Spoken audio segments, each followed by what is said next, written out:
Kyle Wilson, on behalf of Amy Hauser, Sherry Switzer, and Jacob Payne, arguing against the Danielson framework for full implementation.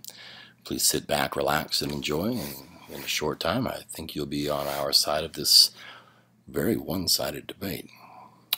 Both Marzano and Danielson have created a framework for teacher evaluations that have been widely accepted across the education community. Both systems are comprehensive and specifically designed to help teachers improve their teaching. Both systems have champions behind them, cheering that their methods are the best methods. Our argument begins and ends with the purpose of evaluation. What is the end goal? Teaching strategies and behavior should be evaluated according to the effects on students. After all, student learnings are what it's all about. Marzano's evaluation method keeps the focus on students where we believe it belongs. The Danielson apologists brought up three important aspects of Marzano's framework they felt were left out or not given the attention they deserved. First, they claim that Marzano doesn't address the importance of creating a stimulating environment and that he failed to connect the importance of the physical environment on learning. This idea is inaccurate, as Marzano addresses the importance of establishing and maintaining classroom rules and procedures in great detail. Listed in Domain 1, under Element 5, teachers should organize the physical layout of the classroom to facilitate movement, focus learning, and monitor the impact of the environment on student learning. Further, peer observers and evaluators are encouraged to discuss the layout and its impact on both learning in pre- and post-observation debriefings. Marzano recognizes the importance of creating a productive learning environment and the impact of such an environment on the students.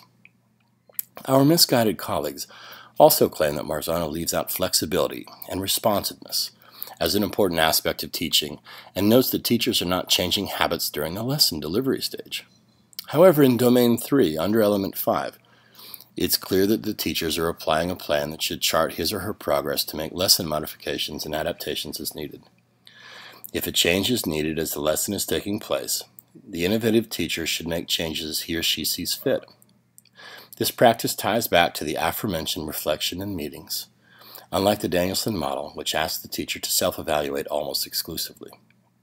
We feel that the Danielson supporters are latching onto one of the myriad of bullet points and checklists they've been confined to for the sake of this argument, and not seeing the interconnectivity of Marzano.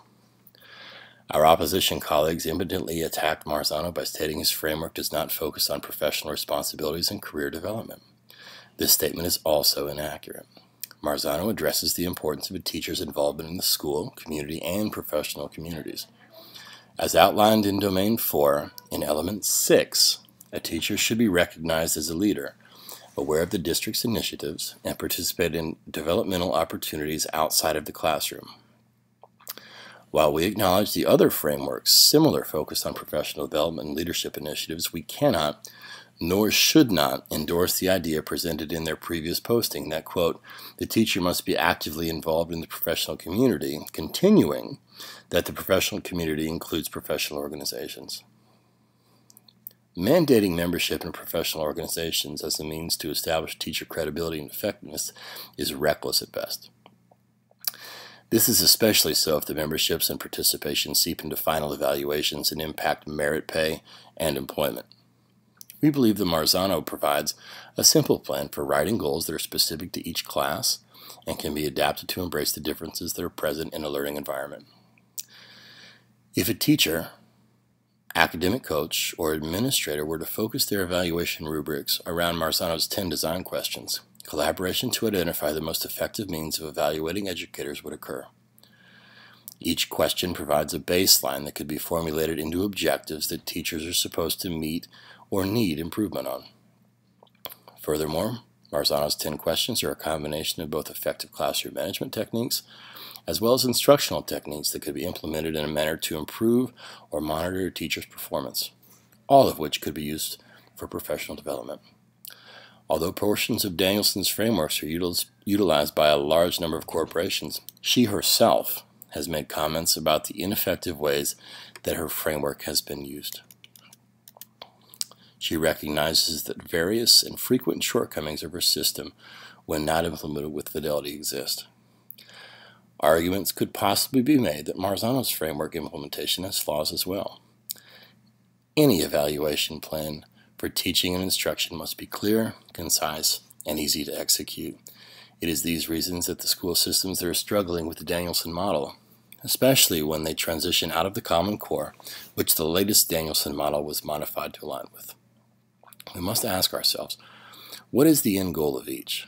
Danielson is working to create better teachers by checking boxes. A very noble cause that, though well-intended, is failing on multiple fronts. Marzano is working to better students' experience through a concise plan that incorporates planning, professional development, and reflective evaluation processes. And at the very end, isn't the entire thing that point? Let me leave you with a thoughtful quote from Dr. Marzano. Quote, "Focus must be on students' mental states and processes, as opposed to teacher actions." With that, I hope you enjoy. Have a great evening.